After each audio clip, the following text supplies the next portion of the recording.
The spring sky over northern France stretched endlessly blue that day in May 1943, the kind of crystalline clarity that fighter pilots both loved and feared.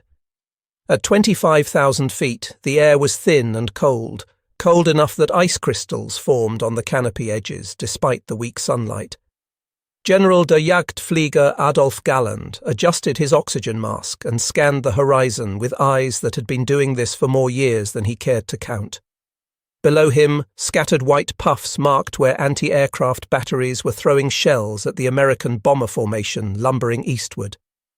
The bombers themselves looked like a school of metallic fish, their contrails streaming behind them in perfect geometric patterns.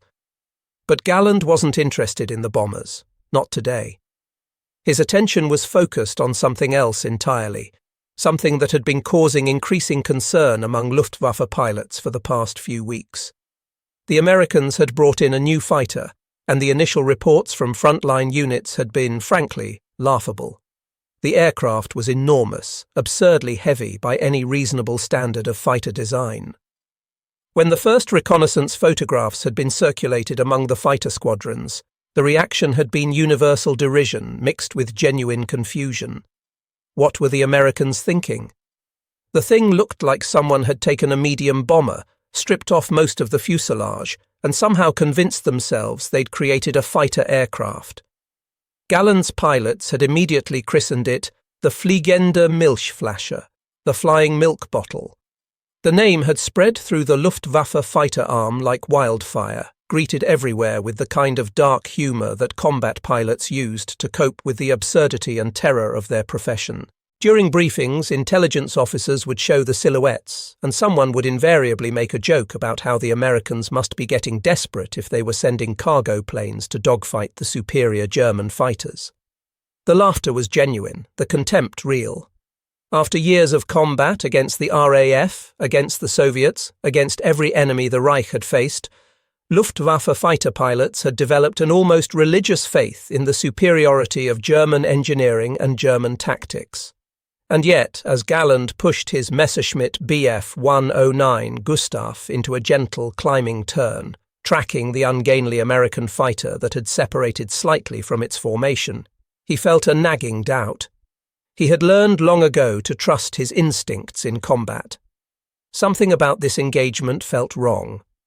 The American aircraft was maintaining altitude better than it should, responding to his approach with movements that seemed too controlled, too precise for such an apparently clumsy design. Galland had over 100 confirmed aerial victories. He had been flying combat missions since the Spanish Civil War, where the Luftwaffe's Condor Legion had cut its teeth supporting Franco's nationalists. He had survived the Battle of France, where the Luftwaffe had swept the French and British air forces from the sky with contemptuous ease. He had fought through the desperate summer of 1940 over Britain, where the young pilots of the RAF had proven themselves far more capable than anyone had expected, but where German tactical superiority had still been evident in every engagement. He had commanded fighter wings on the Eastern Front, where the vast spaces and endless hordes of Soviet aircraft had created a different kind of warfare entirely. In all those years, through all those battles, Galland had developed an almost preternatural ability to read an opponent in the air. The way another pilot handled his aircraft, the timing of his maneuvers, the aggressiveness or caution in his flying, all of it told a story to someone experienced enough to read it. And what this American pilot was telling him, through the language of altitude and airspeed and angle of attack, was that he knew exactly what he was doing. Galland lined up his shot with the practiced ease of a man who had done this hundreds of times before. His Bf 109 Gustav was a beautiful aircraft, elegant and deadly, the product of years of refinement and combat experience. It handled like a dream in the turning fight, responsive to the slightest touch on the stick, capable of maneuvers that would tear the wings off lesser designs. The 20mm cannon mounted in the nose spinner and the two 13mm machine guns synchronized to fire through the propeller arc gave it a devastating punch. In a traditional dogfight, swirling and turning, a knife fight in the vertical and horizontal, Galland's 109 was nearly unbeatable in the hands of an experienced pilot. But the American didn't seem interested in a traditional dogfight. What happened next would be seared into Galland's memory for the rest of his life. The American fighter, this grotesquely fat Thunderbolt that looked like it had no business even staying in the air, suddenly snap-rolled inverted with a crispness that would have done credit to an aerobatic display. For a fraction of a second, Galland saw the American pilot clearly, saw the white star insignia on the fuselage flash in the sunlight, saw the 8 massive machine guns bristling from the wings. Then the P-47 dropped its nose and dove. Not a panicked dive, not the desperate plunge of a pilot trying to escape a superior opponent. This was controlled, purposeful, precise. The Thunderbolt accelerated with shocking speed, its dive angle so steep it was almost vertical. Within seconds, it had gained what must have been 100 miles per hour of airspeed, and it was plummeting toward the earth like a streamlined boulder. Galland didn't hesitate. He rolled his 109 and dove after the American, pushing the stick forward and feeding in left rudder to steepen his descent. The airspeed indicator began to wind up rapidly as gravity and engine power combined to accelerate the lightweight fighter. 150 knots, 200, 250. The wind noise increased to a screaming howl as the air rushed past the canopy at ever-increasing velocity. And then, slowly at first, but with increasing urgency, Galland noticed something was wrong. The control stick, which had been light and responsive at normal combat speeds, was becoming stiff. He had to apply more and more force to make the aircraft respond to his inputs. The ailerons, which controlled roll, were becoming sluggish, mushy. He tried to increase his dive angle to keep the American in sight, but the elevator response was fading. His Bf-10-9, which at moderate speeds was one of the most agile fighters in the world, was becoming a barely controllable projectile at high speed. Compressibility. The word flickered through Galland's mind, a term he'd heard engineers use but had never really experienced in combat before. At very high speeds, the airflow over the aircraft's surfaces became disturbed, creating shock waves that changed the aerodynamic characteristics entirely.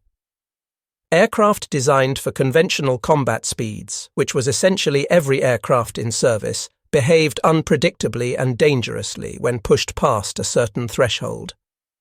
Galland fought the controls, his arms straining against the building aerodynamic forces.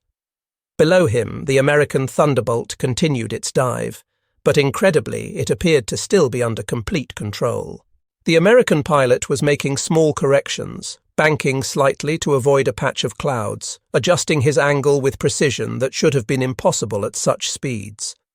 By the time Galland managed to level out, his altimeter showing barely 2,000 feet above the French countryside, his muscles aching from the effort of wrestling the aircraft out of the dive, the American was gone, simply vanished. Galland scanned the sky frantically, twisting in his seat to check his 6 o'clock, looking high and low. Nothing. The P-47 had disappeared as completely as if it had never existed. The flight back to his base in northern France gave Galland plenty of time to think, and what he was thinking made him deeply uncomfortable. He had just been comprehensively outmaneuvered by an aircraft that, according to everything Luftwaffe intelligence and conventional wisdom said, should have been easy prey. The milk bottle, the crude American contraption, had demonstrated capabilities that fundamentally challenged everything Galland thought he knew about fighter combat.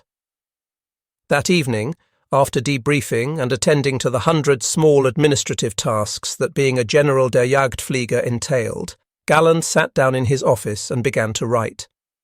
The report he produced was detailed, technical, and completely unambiguous. He described the engagement in precise terms, noting airspeeds, altitudes, and the maneuver capabilities he had observed.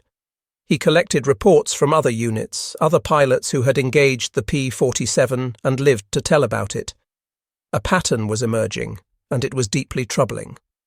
The P-47 Thunderbolt was fast, potentially faster than the Bf-109 in level flight at high altitude, where its turbo supercharger gave it a significant power advantage. It was rugged beyond anything the Luftwaffe had encountered. Reports were flooding in from across the theatre of P-47s, returning to base with damage that would have destroyed any German fighter. Wings shot full of holes, tail sections nearly severed, engines that looked like they'd been through a metal shredder, and yet the aircraft kept flying. The American pilots were bringing their battered Thunderbolts home, landing them safely, and the ground crews were patching them up and getting them back in the air within days. Most disturbingly, the P-47 appeared to be specifically designed for a kind of combat that played to none of the Luftwaffe's traditional strengths. German fighter tactics, refined over years of combat, emphasized the turning dogfight. German pilots were trained extensively in aerobatics, in using their aircraft's agility to outturn and outclimb opponents in close-range engagements. The Bf-109 and the Focke-Wulf 190 were built around this doctrine. They were nimble, responsive, deadly in the swirling close-range combat that characterized most air battles. But the Americans weren't interested in fighting that kind of battle. The P-47 pilots were using what Galland would later learn was called boom and zoom tactics. They would climb to high altitude, 30,000 feet or higher, where their supercharged engines gave them a decisive advantage. From that perch, they would wait for German fighters to engage the bomber formations at lower altitudes. Then, with the patience of hawks, they would dive on the German formations at speeds approaching 500 miles per hour, make a single devastating firing pass with their 850 caliber machine guns, and zoom climb back to altitude before the German pilots could react. If a German pilot was foolish enough to try to follow them into the dive, he would encounter the same problems Galland had experienced. The Bf-109 and FW-190, for all their virtues, became nearly uncontrollable at very high speeds. Their control surfaces stiffened, their handling characteristics changed dramatically, and recovering from a high-speed dive required considerable altitude and time. By the time a German pilot managed to pull out and regain control, the American was already back at altitude, setting up for another attack. Galland's report concluded with recommendations that were stark and urgent. The Luftwaffe needed to fundamentally rethink its approach to engaging American fighters. The old tactics wouldn't work. German pilots needed to avoid high-speed diving engagements at all costs. They needed to force the Americans to fight at lower altitudes and slower speeds, where German aircraft retained their advantages. New aircraft designs needed to prioritize high-altitude performance and high-speed controllability. Training programs needed to emphasize energy management and vertical maneuvering rather than just turning dogfights. Most importantly, Galland wrote, the High Command needed to stop underestimating the Americans. The P-47 was not a joke. It was not crude or inferior.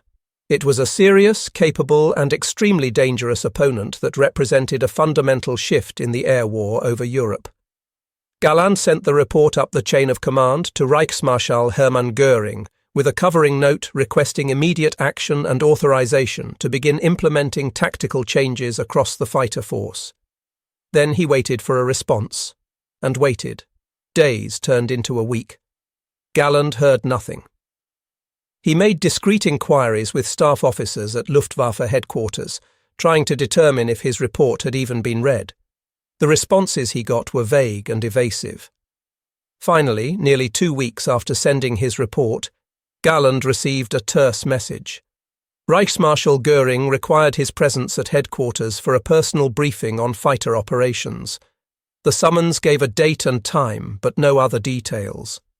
Galland arrived at Göring's headquarters, a sprawling estate that the Reichsmarschall had appropriated for his personal use, with a sense of foreboding. The building was opulent to the point of grotesquerie, filled with looted art from occupied countries, furnished with antiques and treasures that had been confiscated from their rightful owners. It was the physical embodiment of the corruption and decadence that had infected the highest levels of the Reich's leadership. He was kept waiting for hours in an anteroom, cooling his heels while staff officers scurried past on various errands.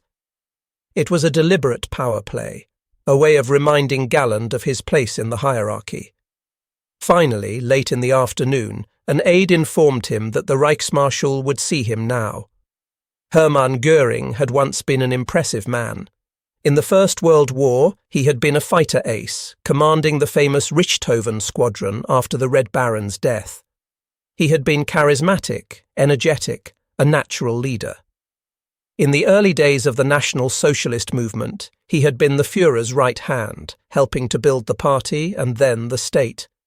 He had created the Luftwaffe almost from nothing, transforming it into the most powerful air force in the world.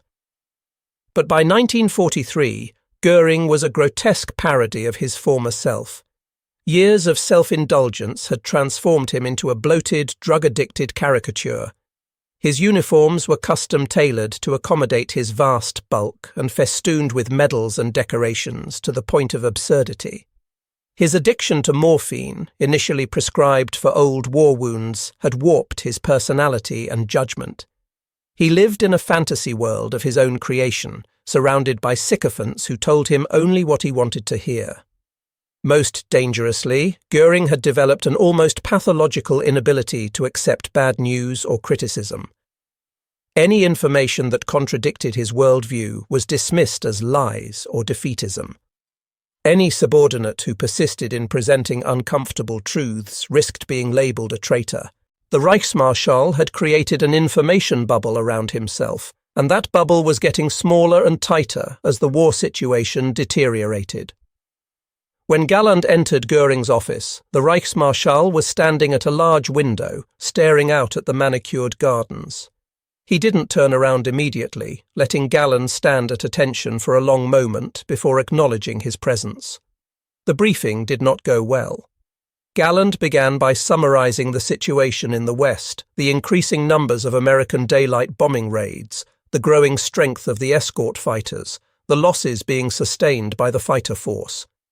He kept his tone professional and unemotional, sticking to facts and statistics. He described his personal encounter with the P-47, detailing the aircraft's performance characteristics and the tactical implications. Göring listened in stony silence, his face gradually reddening. When Galland began to describe the recommendations in his report, suggesting tactical changes and new priorities for aircraft development, the Reichsmarschall exploded.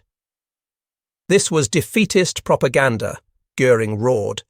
His voice, once commanding, now had a shrill quality that grated on the ear. The Americans, he declared, were incapable of building real fighter aircraft.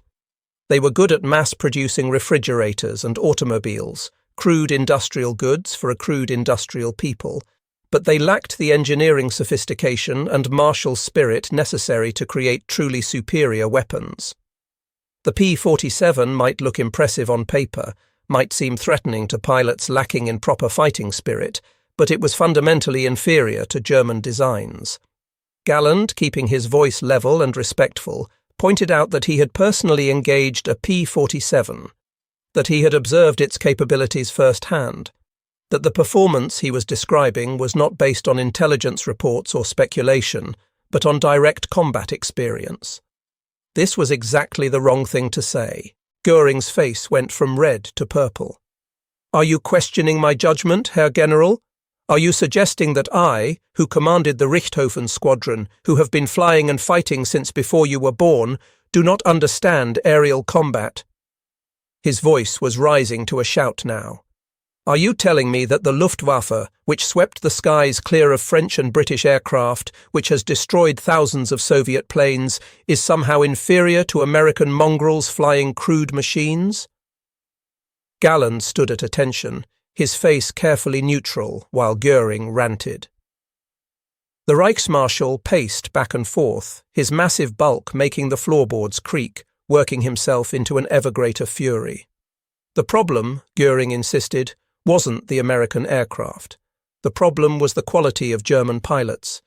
They were becoming soft, cautious, unwilling to press home their attacks with proper aggression. The old fighting spirit, the warrior ethos that had made the Luftwaffe great, was being eroded by cowards and defeatists who spread fear and doubt. Galland tried again, more carefully this time. "Herr Reichsmarschall, I am not questioning the courage or fighting spirit of our pilots. I am simply reporting observed facts about enemy capabilities. The P-47 is a formidable aircraft with specific strengths that we need to understand and counter.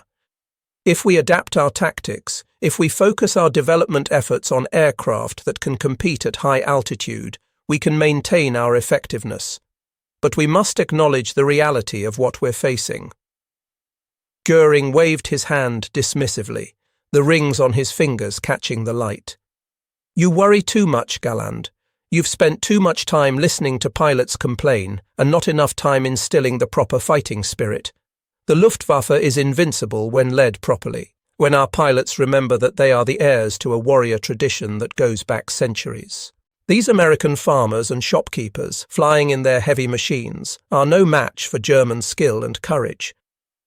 The Reichsmarschall moved to his desk, shuffling through papers with the air of a man who has already decided the conversation is over. Besides, he continued, once our new jet fighters are operational, all of this becomes irrelevant. The Me-262 will sweep the skies clear of enemy aircraft. The entire question of American fighters will become moot. Now I have important meetings to attend to. Dismissed. Galland saluted mechanically and left the office, his mind reeling. He had just presented clear, factual evidence of a serious threat to the Luftwaffe's combat effectiveness, and it had been dismissed out of hand. Worse, he had been implicitly accused of cowardice and defeatism for having the temerity to report what he had observed with his own eyes. As he drove back to his headquarters, Galland reflected on what had just happened. It wasn't just Goering's personal failings, though those were considerable. It was the entire structure of the regime, the way ideology had completely replaced rational analysis. The National Socialist worldview held as an article of absolute faith that Germans were racially superior to all other peoples. This wasn't just propaganda or political rhetoric. It was a fundamental belief that shaped every aspect of how the regime understood the world. If Germans were superior, then German engineering had to be superior. German tactics had to be superior. German weapons had to be superior. Any evidence to the contrary wasn't just wrong, it was literally impossible, a logical contradiction that couldn't be true. An American fighter couldn't be better than a German fighter because Americans were racial inferiors. Therefore, any reports of superior American aircraft had to be either lies or the product of defeatist thinking. It was a closed loop of reasoning, immune to facts or evidence, and it was going to get a lot of German pilots killed. In the months that followed that disastrous meeting, Galland's worst predictions began to come true with horrifying precision. The P-47 Thunderbolts appeared in ever-increasing numbers over Europe. At first, they came in small formations, a handful of aircraft providing top cover for the bomber streams. But as production ramped up in American factories, the numbers grew. By the summer of 1943, it wasn't unusual for a single bomber mission to have over 100 P-47s flying escort. And they were slaughtering Luftwaffe fighters. The pattern was depressingly consistent. German fighters would climb to intercept American bomber formations, typically at around 20,000 feet. The bombers themselves were formidable targets, the B-17 Flying Fortresses and B-24 Liberators bristling with defensive guns and flying in tight formations that created overlapping fields of fire. Attacking them required courage and skill, and even successful attacks often resulted in German aircraft taking damage from the bombers' defensive fire. But increasingly, German fighters never even reached the bombers. High above, at 28 or 30,000 feet, P-47s would be orbiting, waiting. The American pilots had perfect radio discipline, coordinated their attacks with precision, and demonstrated tactical sophistication that shocked German commanders who had assumed Americans would be poorly trained and led. When a German formation committed to attacking the bombers, the Thunderbolts would dive. They would come down out of the sun, if possible, accelerating to speeds that made them nearly impossible to see until the last second. The attack would last perhaps 5 or 6 seconds. The 850 caliber machine guns on each P-47, synchronized to converge at a point several hundred yards in front of the aircraft, would create a cone of fire that could saw a German fighter in half. Then, before the German pilots could react, the P-47s would use their speed to zoom climb back to altitude. If German fighters tried to follow them up, they would find themselves fighting gravity and rapidly bleeding airspeed. The P-47, with its powerful engine and excellent high-altitude performance, could climb away easily. By the time German fighters reached the altitude where the Americans had been, the Thunderbolts would already be positioning for another diving attack. The casualties were catastrophic. In June and July of 1943, Galland's fighter units were losing aircraft and pilots at rates that would have been unthinkable even a year earlier. Experienced pilots, men with dozens or even hundreds of kills, were being shot down by American pilots who had been in combat for mere weeks. The difference wasn't skill or courage. It was the aircraft and the tactics. Galland tried everything he could think of to counter the threat. He distributed tactical bulletins to all fighter units, emphasizing the importance of maintaining altitude advantage and avoiding high-speed diving engagements. He organized training sessions where experienced pilots who had survived encounters with P-47s could share their knowledge with newer pilots. He pushed for modifications to German fighters that would improve their high-speed handling, though these efforts were hamstrung by production priorities and material shortages. And he kept writing reports, kept trying to get the high command to understand the severity of the situation. Every week, sometimes every day, he sent updates to Luftwaffe headquarters detailing losses, analysing combat encounters, proposing solutions. The responses ranged from dismissive to actively hostile. Goering, in particular, seemed to take Galland's warnings as personal insults. Several times Galland was summoned to headquarters and subjected to tirades about defeatism and cowardice.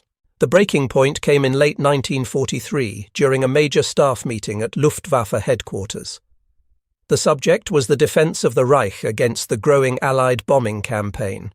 American and British bombers were now attacking German cities in massive formations, dropping thousands of tons of high explosives and incendiaries.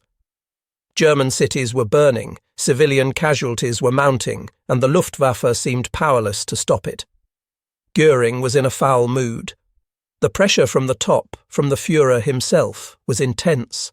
The Reichsmarschall had famously promised that no enemy bombs would ever fall on German soil. That promise was now being broken daily, and Goering was feeling the heat. He needed someone to blame, and the obvious scapegoats were his fighter pilots.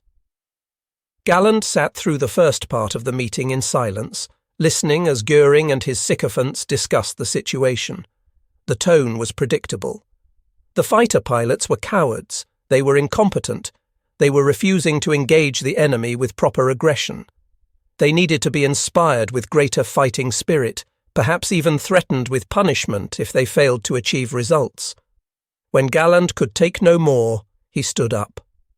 The room fell silent. Galland's reputation was such that even Goering's yes-men respected him, even if they feared his tendency to speak uncomfortable truths. "Herr Reichsmarschall," Galland said, his voice level but carrying clearly across the room, "with all due respect, what you are suggesting is impossible. Our pilots are not cowards, they are heroes. They are flying obsolete aircraft against an enemy with overwhelming material superiority. They are outnumbered, outgunned, and fighting an opponent who has every advantage, and they are dying in droves while you sit here and question their courage." The room was absolutely silent now. Several staff officers looked like they wanted to disappear through the floor. Goering's face was turning that familiar shade of purple. Galland pressed on.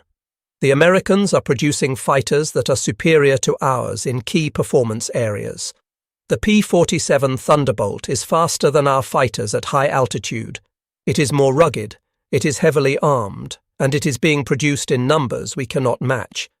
The pilots flying these aircraft are well trained, well led, and they are using tactics that exploit their advantages while avoiding close combat where our aircraft are superior." He pulled out a folder of reports and began reading statistics, losses by unit, kill ratios, aircraft availability, pilot experience levels. Every number painted the same picture. The Luftwaffe fighter force was being ground down in a war of attrition it could not win. "This is not defeatism," Galland said, his voice hardening. "This is reality. We are fighting an industrial power that can outproduce us 10-1. They are building better aircraft in some categories. Their pilots are being given adequate training. Ours are being rushed to the front with 50 hours of flight time and expected to survive against American pilots with hundreds of hours of training and combat experience." Göring tried to interrupt, but Galland talked over him. "If we do not adapt, if we do not acknowledge what we are facing and change our approach, we will lose the air war. And if we lose the air war, we lose everything. German cities will be reduced to rubble. Our factories will be destroyed. Our transportation networks will be paralyzed. And it will not be because our pilots are cowards. It will be because their leadership refused to accept reality." The silence that followed was profound. No one spoke to Göring like that. No one contradicted the Reichsmarschall in front of his entire staff. It simply wasn't done, not if you valued your career or possibly even your life. Göring stood slowly, his bulk making the chair creak. His face was a mask of barely controlled rage. "Are you quite finished, Herr General?" Galland met his eyes steadily. "Yes, Herr Reichsmarschall. I am finished. I have said what needed to be said." Göring nodded slowly. "Then this meeting is concluded. All of you are dismissed. General Galland, you will remain." The room emptied quickly, staff officers practically fleeing.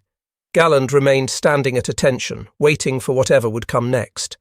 He half expected to be arrested on the spot, placed under guard, and hauled before a military tribunal. Instead, Göring simply stared at him for a long moment. Then, in a quieter voice, almost conversational, he said, "You are a brave man, Galland.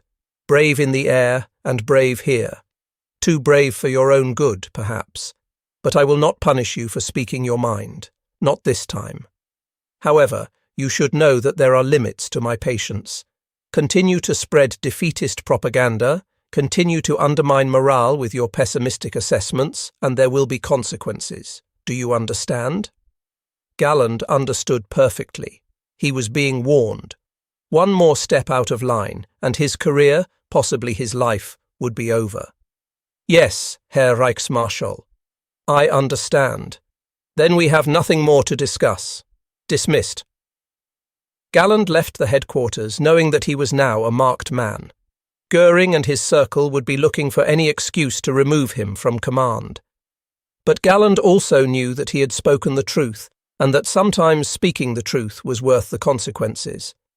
The situation continued to deteriorate through the fall and winter of 1943. The P-47s were joined by other American fighters, including the P-51 Mustang, which combined long range with excellent performance. The Luftwaffe was now facing swarms of capable escort fighters on every mission. German pilots who survived their first few weeks of combat learned to be very careful, very selective about when and how they engaged.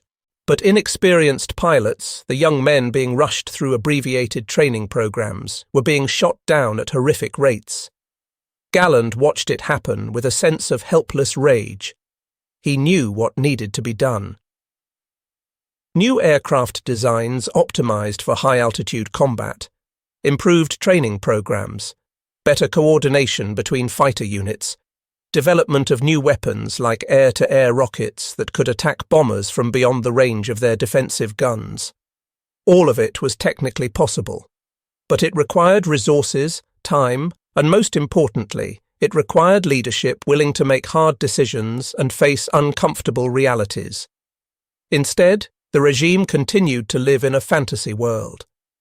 Development priorities were scattered across dozens of different projects, many of them driven more by political considerations than military necessity. Production was disrupted by Allied bombing and by the chronic mismanagement that plagued the German war economy, and the training pipeline was collapsing under the strain of trying to replace losses while fuel shortages made it impossible to give new pilots adequate flight time. By early 1944, the situation had become desperate. The Allies were preparing for the invasion of Western Europe. Everyone knew it was coming. The only questions were where and when. The Luftwaffe would be expected to contest the invasion, to support German ground forces, to prevent Allied aircraft from achieving total air superiority over the battlefield. But with what? The fighter force was a shadow of its former strength, chronically short of aircraft, fuel, and experienced pilots. Then came Operation Argument, which history would record as Big Week. In February 1944, the Americans launched a massive coordinated assault on the German aircraft industry. For 6 days straight, waves of bombers escorted by hundreds of fighters pounded factories, assembly plants, and component manufacturers across Germany and occupied Europe. The Luftwaffe had no choice but to respond. Every available fighter was thrown into the battle. It was the kind of decisive engagement that German commanders had been hoping for, a chance to destroy significant numbers of American bombers and fighters in large-scale combat. It should have been the Luftwaffe's moment to prove that they could still contest Allied air superiority. Instead, it was a disaster of historic proportions. Galland personally flew multiple missions during Big Week, leading from the front as he always had. On the second day, he led a formation of 40 Bf-109s and FW-190s against a bomber stream heading toward aircraft factories in central Germany. The bombers were there, over 100 of them, flying in their characteristic tight formations. But they were escorted by what seemed like hundreds of fighters. P-47 Thunderbolts at high altitude, P-51 Mustangs at medium altitude, P-38, Lightnings providing close escort. The Americans had so many fighters that they could afford to layer their defense, creating multiple barriers that German interceptors had to fight through to reach the bombers. Galland's formation tried to climb above the bombers to set up an attack from the classic 12 o'clock high position. Before they could get into position, a formation of P-47s dove on them from above. The attack was perfectly coordinated. 8 Thunderbolts diving in pairs, their guns opening fire at ranges that would have been impossible for German pilots to match. Galland saw his wingman disintegrate in a cloud of debris and fire. He threw his 109 into a hard brake turn, feeling the airframe shudder with the stress, and the P-47 that had been targeting him flashed past. He tried to reverse and get on the American's tail, but the Thunderbolt was already accelerating away in a shallow dive, gaining speed that Galland's 109 couldn't match. The dogfight that followed was chaos. German fighters trying to reach the bombers. American fighters blocking them, using hit-and-run tactics that made it nearly impossible for the Germans to bring their turning performance to bear. The sky was filled with smoke trails, falling aircraft, parachutes blossoming like deadly flowers. Galland managed to shoot down one P-51 that made the mistake of trying to turn with him at low altitude, but that was his only success. His formation, which had started with 40 aircraft, lost 13 fighters and 10 pilots killed or captured. They didn't even reach the bomber formation. On the third day, Galland almost died. He was leading another intercept when a P-47 appeared seemingly out of nowhere. Galland never even saw where it came from. One moment the sky was clear, the next moment his left wing was being shredded by 50 caliber fire. The impacts sounded like someone was hitting his aircraft with a sledgehammer. Metal peeled away, hydraulic fluid streamed back over his canopy, and the 109 rolled violently to the left. Galland fought the controls, using every bit of his skill and experience to keep the damaged aircraft flying. He managed to disengage, ducking into a cloud layer and then flying low over the terrain back to his base. The landing was hairy, the damaged wing making the aircraft want to drop in the final approach, but he got it down. When he climbed out and examined his aircraft, Galland counted 37 separate bullet holes. The left wing was almost completely destroyed, held together more by hope than structural integrity. The left aileron was gone entirely, just ragged metal where the control surface should have been. Several rounds had passed through the fuselage less than 2 feet from where Galland had been sitting. He stood there for a long time, staring at the wreckage, thinking about how close he had come to death. He was one of the best fighter pilots in the world.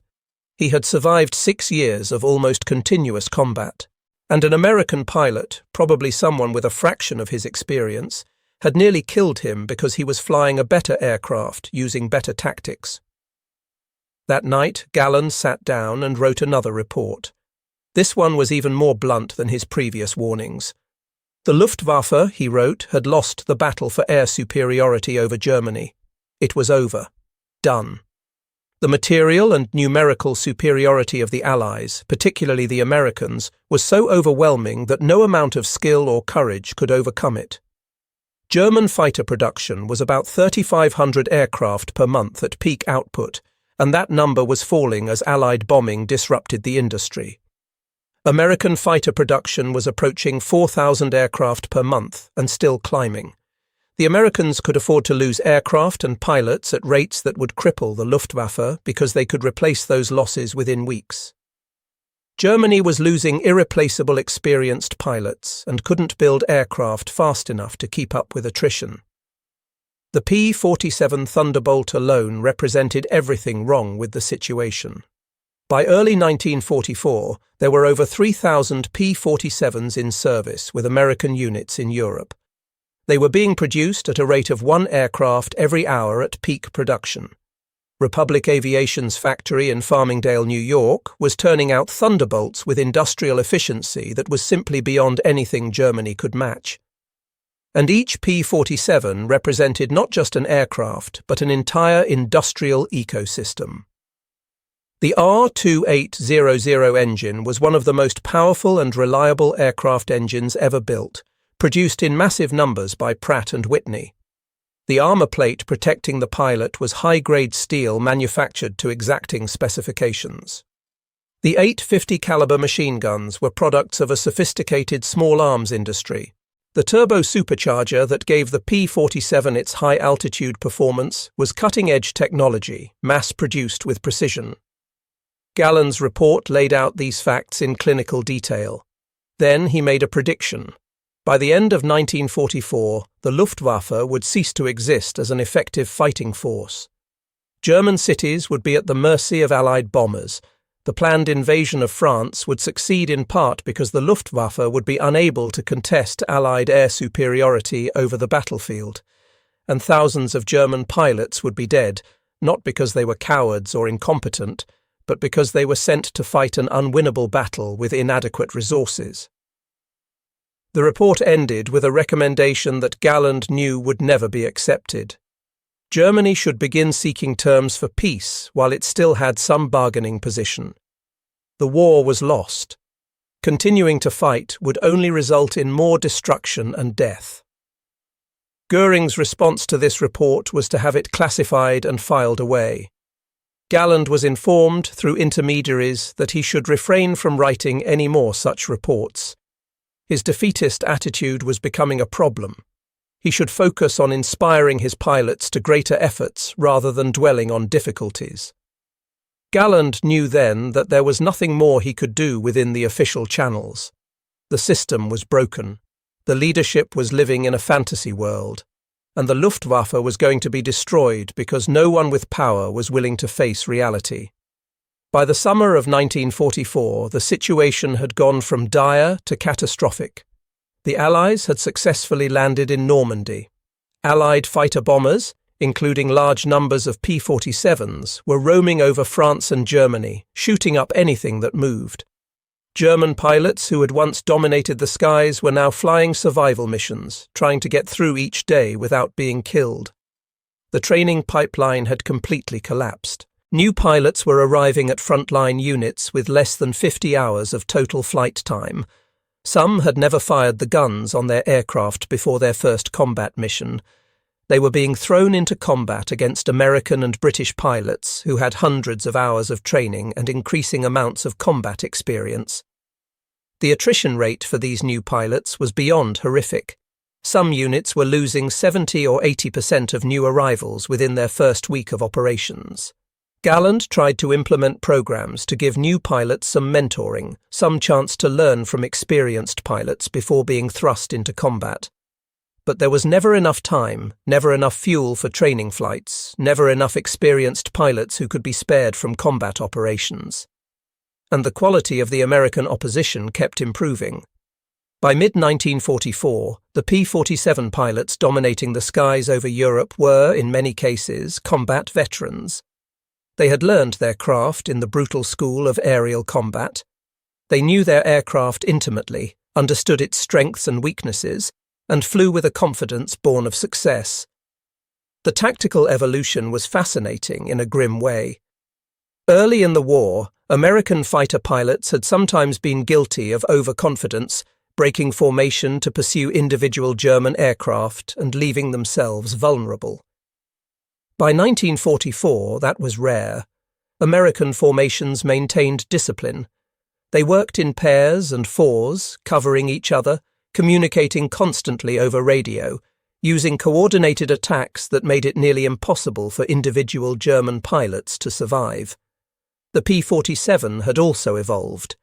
Early models had been good, but the later versions were even better.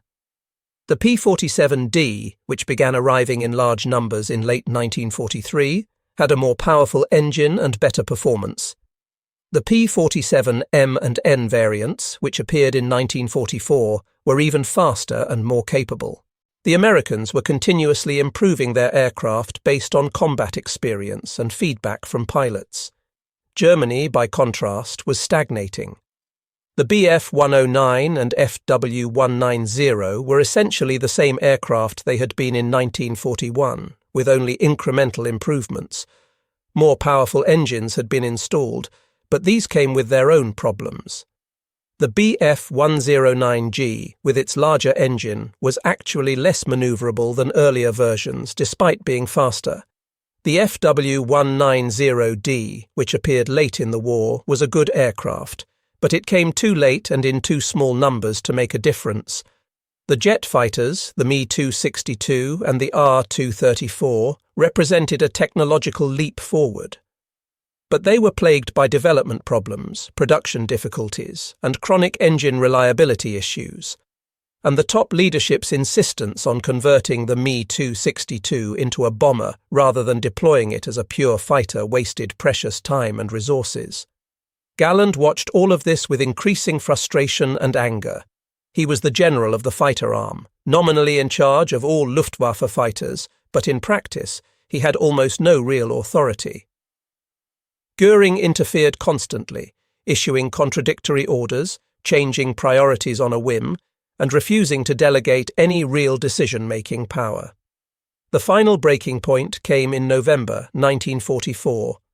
Galland, along with several other senior fighter commanders, had had enough.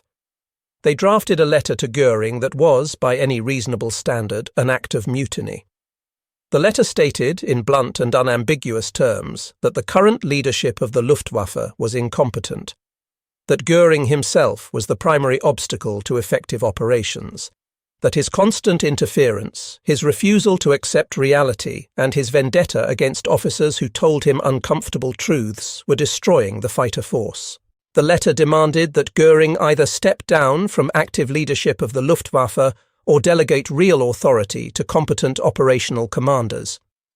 It was signed by some of the most highly decorated fighter pilots in Germany, men with hundreds of kills and years of combat experience. Göring's response was immediate and vicious. He declared that the signatories were traitors. He threatened them with court-martial and execution for insubordination in wartime. He removed Galland from command of the fighter arm and placed him under house arrest. For Galland, this was in some ways a relief. He was done. He had tried everything he could to save the Luftwaffe from the incompetence of its own leadership. He had risked his career, his reputation, and potentially his life to speak the truth. And he had been defeated not by the enemy, but by his own side. In the final months of the war, Galland was eventually allowed to form a small elite unit, Jagdverband 44, equipped with the Me-262 jet fighter. It was a consolation prize, a way for the leadership to put him somewhere where he couldn't cause more trouble. The unit flew a handful of missions, achieved some successes, but it was meaningless in the grand scheme. Germany was collapsing. Soviet forces were approaching Berlin from the east, American and British forces from the west. The war was over in all but name. On May 8, 1945, Germany surrendered. Galland was taken into Allied custody along with thousands of other Luftwaffe personnel. During his interrogation by American and British intelligence officers, he was remarkably candid about the failures of German leadership and the factors that had led to the Luftwaffe's defeat. When asked about the P-47 Thunderbolt specifically, Galland's assessment was comprehensive and brutally honest. The P-47, he said, was one of the finest fighters of the war, not necessarily the best in every category. In a low-altitude turning dogfight, a well-flown FW-190 could still hold its own.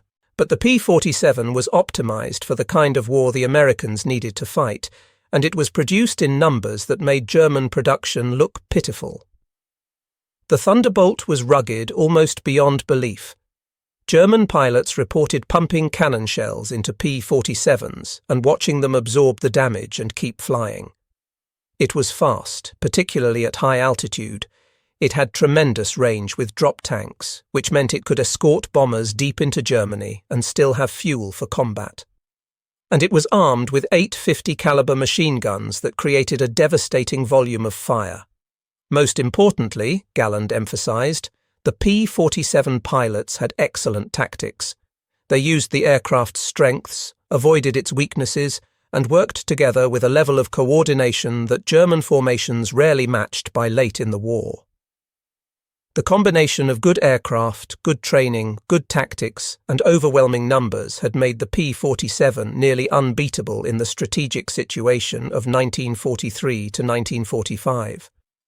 Galland lived until 1996, dying at the age of 83. In his later years, he maintained friendships with many of his former enemies, including several American P-47 pilots. He attended air shows, gave lectures, and wrote extensively about his experiences. He was always willing to discuss the war candidly, to analyze what had gone wrong for Germany and what the Allies had done right. When asked about the biggest mistakes Germany made in the air war, Galland's answer was always the same: arrogance and ideology. German leadership believed in its own superiority with religious fervour. Any evidence that contradicted that belief was rejected, dismissed as lies or defeatism. Intelligence reports about American production capacity were ignored.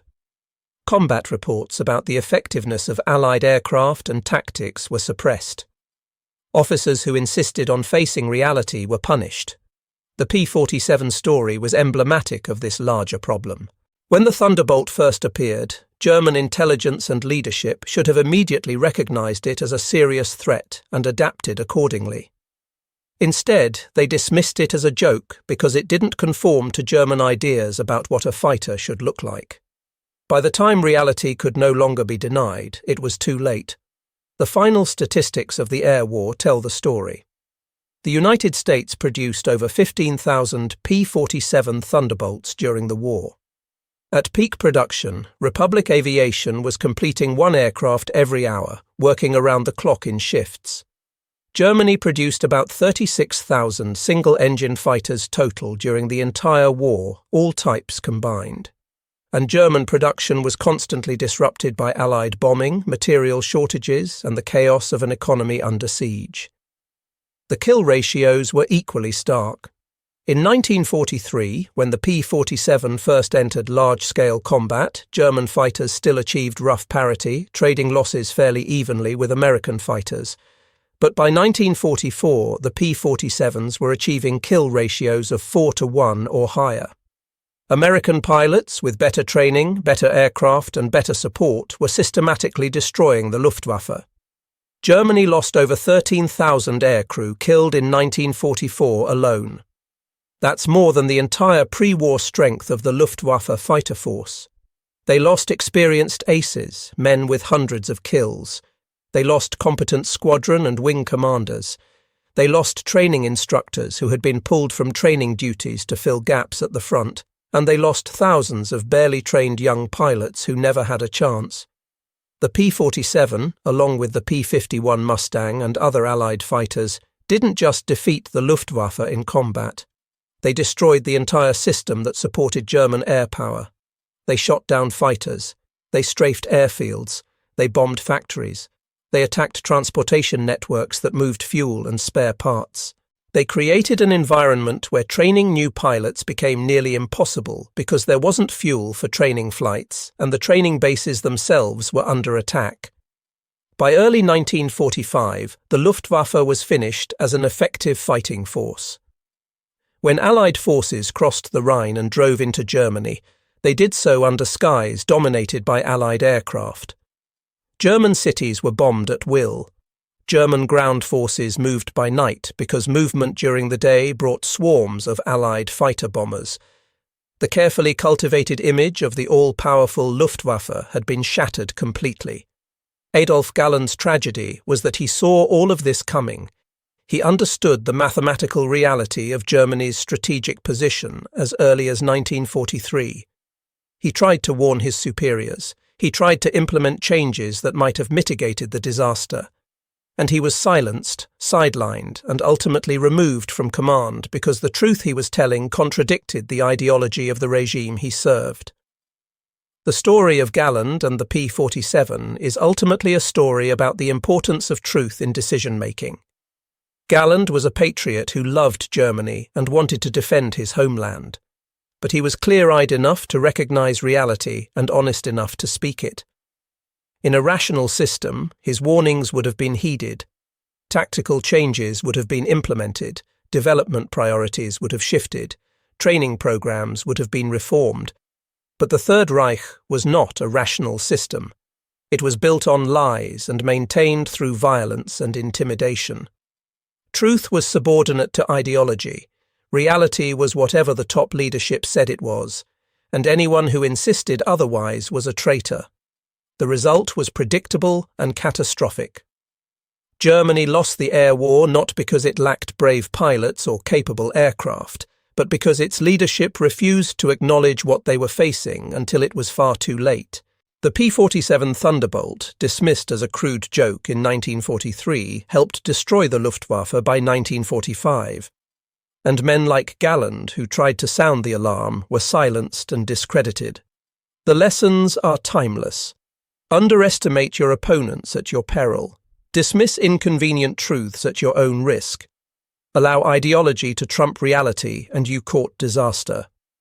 The physics of aerodynamics don't care about racial theories. The mathematics of production don't respect political ideology. And in the end, the P-47 Thunderbolt was the cold, hard reality that shattered the Nazi fantasy of invincibility.